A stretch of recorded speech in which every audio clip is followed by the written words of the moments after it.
नमस्ते बिहार, मैं हूं शुभ मिश्रा आपके साथ और चलिए करते हैं बुलेटिन की शुरुआत। और सबसे पहले बड़ी खबर समस्तीपुर से, जहां कपड़े की दुकान में भीषण आग लग गई है। शहर के बीचों बीच मारवाड़ी बाजार में ये आग लगी है, जहां देखते ही देखते पूरी दुकान धूं धूं कर जलने लगी।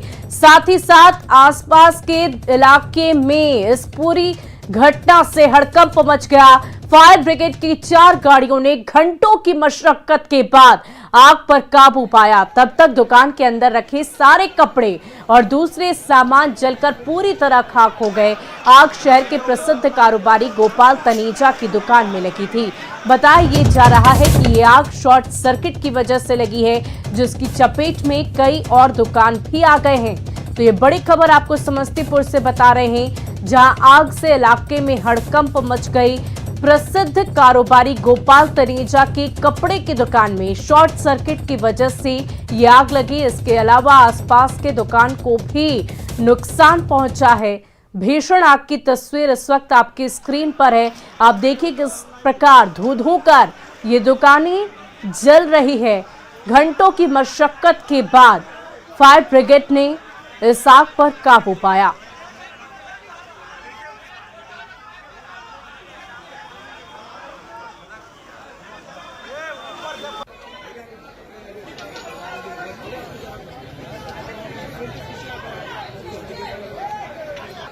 आवश्यक सूचना, एक बार फिर कोरोना तेजी से फैलता जा रहा है।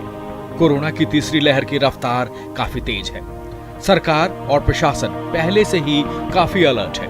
ऐसे में हम सभी को सावधान रहने की जरूरत है। सरकार ने कई तरह की पाबंदियां लगाई है। हम सभी कोरोना को रोकने के लिए इस प्रयास में सरकार और प्रशासन का साथ दें। हम ऐसा कुछ भी नहीं करें जिससे कोरोना की रफ्तार बेकाबू हो जाए।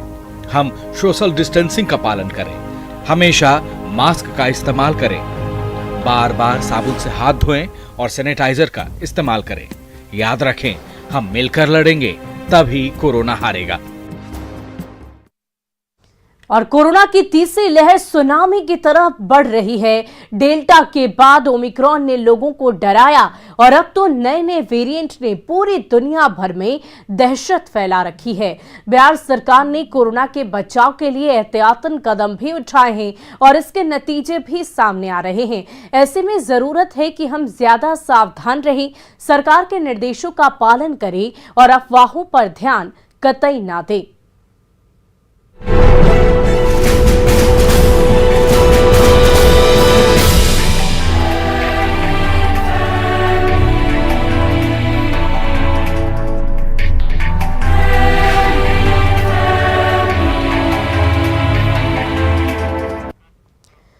बिहार में 14 जनवरी को 6,541 कोरोना मरीज मिले। एक बार पटना में सबसे ज्यादा 2,116 मरीज मिले। मुजफ्फरपुर में 427 और 258 मरीज मिले हैं। और इस तरह एक्टिव केस की संख्या बढ़कर 34,000 से भी ज्यादा हो गई है।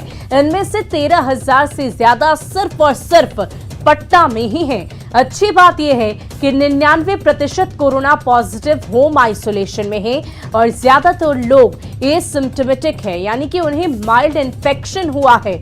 तो बिहार में कोरोना का अपडेट हम आपको बता रहे हैं। कुल मिलाकर 6,541 नए मरीजों की पुष्टि की गई है। साथ ही साथ इस प्रकार एक्टिव केस की संख्या बढ़कर 35,000 के पार हो गई है और 99% मरीज ऐसे हैं जिन्हें हॉस्पिटलाइजेशन की नहीं बल्कि होम आइसोलेशन में ही रहकर वो ठीक हो रहे हैं। और अब देखिए कि बिहार में कैसे कोरोना की रफ्तार तेजी से बढ़ी है। 10 जनवरी की बात कर लें तो 10 जनवरी को यह आंकड़ा 4,737 था। इतने कोरोना पॉजिटिव मरीज पाए गए थे। 11 जनवरी को ये आंकड़ा और भी ज्यादा बढ़ा, 5,908 संक्रमित मरीजों की पुष्टि की गई। 12 जनवरी को यह आंकड़ा बढ़कर 6,413 हो गया। 13 जनवरी को पॉजिटिव मरीजों की संख्या थोड़ी कम होकर 6,393 रही, लेकिन 14 जनवरी को यह संख्या बढ़कर 6,541 हो गई है। यानी कि लगातार ये ग्राफ इस बात का संकेत दे रहा है कि कैसे कोरोना संक्रमित मरीजों के आंकड़ों में लगातार बढ़ोतरी देखने को मिल रही है। और बिहार में कोरोना की रफ्तार बढ़ती ही जा रही है। पिछले 3 दिनों में लगातार 6000 से ज्यादा पॉजिटिव मरीज मिल रहे हैं। एक्टिव केस की संख्या 34,000 के पार कर दी गई है, लेकिन लोगों की लापरवाही है कि कम होने का नाम ही नहीं ले रही।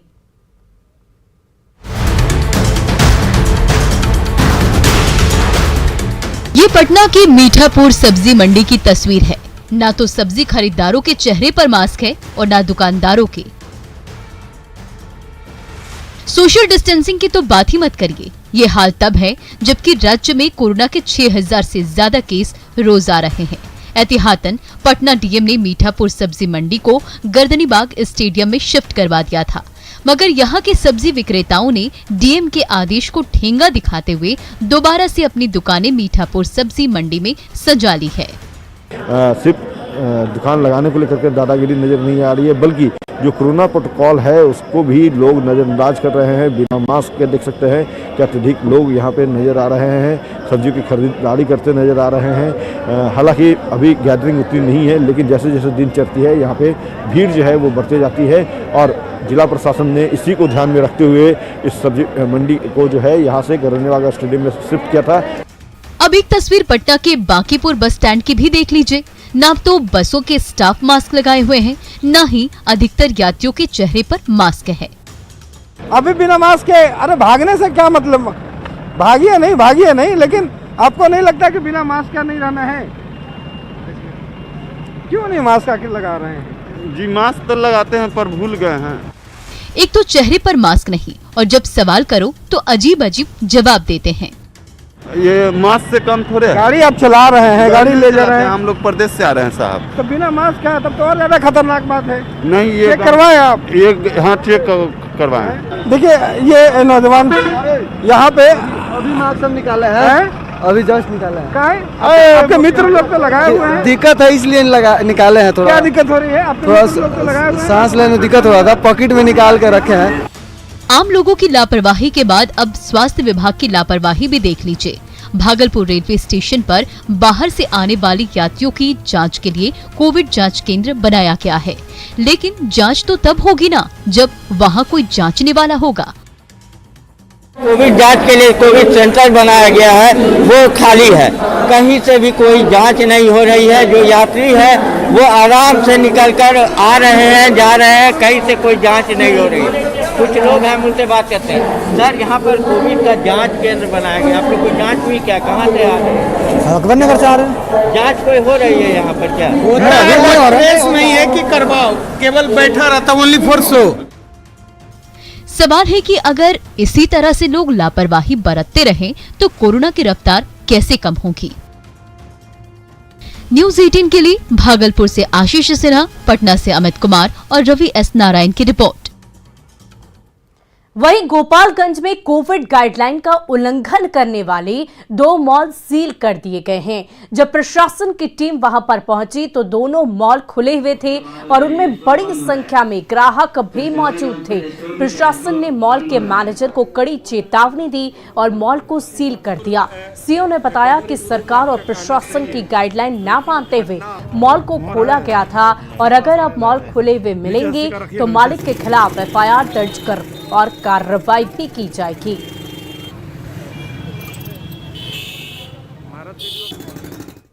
वहीं राजधानी पटना में भी दुकानदार कोरोना गाइडलाइन की धज्जियां उड़ा रहे हैं। रात 8 बजे के बाद भी दुकानें खुली रखी जा रही है। ऐसा ज्यादातर उन इलाकों में है जो मुख्य सड़क से दूर है। जिला प्रशासन ने ऐसे दुकानदारों के खिलाफ सख्त रवैया अपना लिया है। शास्त्री नगर थाना क्षेत्र के समनपुरा इलाके में जिला प्रशासन की टीम ने ऐसे दुकान के मालिकों को नोटिस दिया है जो खुली हुई थी। साथ ही 3 दुकानों को सील किया गया है। 8 बजे के बाद निकले, साथ में जैसे आप लोग देख भी रहे थे कि किस तरह से कुछ दुकान खुली हुई थी समनपुरा एरिया में, जिसको हम लोगों ने नोटिस दिए 3 दिनों के लिए, बंद भी करवाए और वो 3 दिनों के लिए बंद भी रहेंगे। उसके बाद फिर वो खोलेंगे। अगर आगे फिर वो खोलते हैं, इस तरह की गलती करते हैं तो फिर आगे की कार्रवाई की जाएगी। वहीं मुंगेर में ठंड के साथ साथ नाइट कर्फ्यू भी जारी है। ऐसे में चोर उचक्कों के लिए सुनहरा मौका मिल गया है। हालांकि दुकानों की सुरक्षा की जिम्मेदारी स्थानीय थाना की होती है, जो रात्रि में गश्ती के दौरान बाजार और दुकानों की रक्षा कर सके। इसी कड़ी में जिले में रात्रि पुलिस गश्ती का क्या हाल है, जाना संवाददाता अरुण शर्मा ने। मैं मौजूद हूँ जमालपुर के बराट मोड़ पे। ये वही चौक है जो यहाँ के व्यवसाय का मुख्य स्थान है। यहाँ पे कई दुकानें हैं, जो कपड़ा व्यवसाय, दवा व्यवसाय के अलावा जितने भी व्यवसाय हैं सभी का मुख्य दुकान इसी जगह पे है। यहाँ पे जो सुबह का जो माहौल होता है वहाँ काफ़ी जो भीड़ भरा इलाके में होता है। आप देख सकते हैं कि पुलिस की जो नाइट गश्ती है, नाइट पेट्रोलिंग है, जो वह निकली हुई है, ताकि 8 बजे के बाद जो नाइट कर्फ्यू लगा हुआ है, दुकानें बंद हो गई हैं, उन दुकानों को कैसे बचाया जाए, है क्या व्यवस्था? जैसे कोरोना महामारी के कारण 8 बजे रात में सारी दुकानें बंद हो जाती हैं, और काफ़ी सन्नाटा हो जाता है। हमारे एसपी साहब के द्वारा विशेष पूरे ज़िले को विशेष निर्देश दिया गया है कि दुकानें बंद होने के बाद पैदल गश्ती की, रात्रि में पैदल गश्ती के अलावा मोटरसाइकिल गश्ती ये निकालने का सख्त आदेश दिया गया है, जिससे कि कोई भी किसी को की क्षति ना हो, कोई चोरी या कोई भी घटना को रोका जा सके। तो ये थे जमालपुर एसएचओ रंजन जी, जिन्होंने साफ बताया कि उनके इलाके में गश्ती का जो है वो कहीं से कम नहीं होगा। जो भी विधि व्यवस्था है उसमें कहीं से भी कंप्रोमाइज करने की कोई संभावना नहीं है। अरुण शर्मा, न्यूज़ 18 जमालपुर। वहीं बांका में इंटर की छात्राओं से प्रैक्टिकल की परीक्षा में पास कराने के लिए रुपए लेने का वीडियो तेजी से वायरल हो रहा है। रजौन के इंटर स्तरीय हाई स्कूल अम्हारा में रुपए वसूलने का वीडियो सामने आया है। पूछे जाने पर छात्राओं ने बताया कि रुपए ना देने पर नंबर ना आने की बात कही गई। उनका ये भी कहना है कि पहले रजिस्ट्रेशन के नाम पर भी 2500 रुपए वसूले गए थे और अब प्रैक्टिकल की परीक्षा में पास कराने के नाम पर पैसे लिए जा रहे हैं। पैसा नहीं 200 लगवे करता है ना। अरे भाई सीडी बनता है, फिर रिपोर्ट देते हैं ऑफिस में। अगर हम सुखे जाके दे देंगे तो कोना में फेंक दे, 1500 उसको दे देंगे। जेब में पैसा था सबसे पहले हमारे स्कूल का भेजा। हरिजन लड़की को अलग से फिर पैसा मिलेगा, अपना कागज आवासी जाते सब बना कर रेडी रखते। पैसा नहीं 200 लगवे करता है ना। अरे भाई सीडी बनता है, फिर रिपोर्ट देते हैं ऑफिस में। अगर हम सुखे जाके दे देंगे तो कोना में फेंक दे। बोलता है किसी से 1000, किसी से 1500 लेता है। हाँ, मतलब 2 पैसे है ना, 1000 रुपये लिया है 500 करके सब विद्यार्थी से। सब विद्यार्थी परीक्षा दी, परीक्षा प्रैक्टिकल का ना परीक्षा दी तुम लोग, फिर भी पैसों लिया। पैसा भी और कॉपी सब। अच्छा पैसा जो नहीं देती हो तो बोलते हैं कि नंबर काट लेंगे। कौन बोलता है? प्रिंसिपल। कौन सर का नाम क्या है? ये लोग बोल देता है 500। रजिस्ट्रेशन भी वक्त लिया था 2500 शायद। 25 रजिस्ट्रेशन हो गए। हाँ 2500। अगर नहीं देने पे क्या बोलता है? नहीं बोलता जाएगा। वहीं सिवान में इंटर की छात्राओं ने शिक्षकों पर वसूली का आरोप लगाया है। नौतन प्रखंड के कोऑपरेटिव हाई स्कूल की छात्राओं का कहना है कि प्रैक्टिकल की परीक्षा में नंबर के लिए 200 से 300 रुपए की वसूली की जा रही है। उनका कहना है कि प्रिंसिपल मैडम ने कहा कि अगर रुपए नहीं दिए तो नंबर नहीं मिलेंगे। ये वीडियो तेजी से वायरल हो रहा है। हालांकि स्कूल के शिक्षिका ने ऐसे आरोप से साफ इनकार कर दिया है। अब बच्चे झूठ बोल रहे हैं कि प्रिंसिपल झूठ बोल रहे हैं।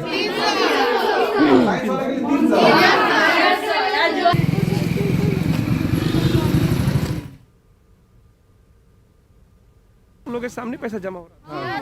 हम लोग नहीं लाए थे, सर चलाए थे तो हम लोग को रिटर्न गए घर, तो आज लेकर आए हैं पूरा। आज देखिए पैसा लेकर आए हैं। और देखिए ये कहने के बावजूद भी वो सीधा सीधा झूठ बोल रहे हैं कि हम लोग पैसा नहीं दिए। हमसे तो कोई बात ही नहीं हुआ है। अभी हम आकर के शिक्षक लोगों से बात कर रहे हैं। कल का बात है। तो जो भी ये लड़कियां कह देंगे वही बात सही हो जाएगा। आपके स्कूल की लड़कियां ना, आप बताइए आप नहीं सुन रहे हैं? क्या चीज? पैसा नहीं ले रहे हैं? नहीं। वहीं रिटायर्ड आईएएस और लेखक दया प्रकाश सिन्हा के सम्राट अशोक की तुलना मुगल शासक औरंगजेब से करने पर बिहार में सियासी उबाल है। बीजेपी ने जहां पटना में दया प्रकाश सिन्हा के खिलाफ मामला दर्ज कराया है, तो जेडीयू दया प्रकाश सिन्हा से पद्मश्री वापस लेने की मांग पर अड़ी है।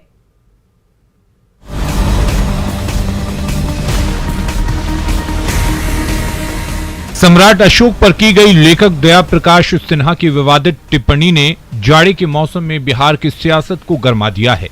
दया प्रकाश सिन्हा ने सम्राट अशोक की तुलना मुगल शासक औरंगजेब से क्या की। बीजेपी के प्रदेश अध्यक्ष संजय जायसवाल ने उनके खिलाफ पटना के कोतवाली थाने में मामला दर्ज करा दिया। संजय जायसवाल ने यह भी साफ कर दिया कि दया प्रकाश सिन्हा कभी भी बीजेपी में नहीं रहे।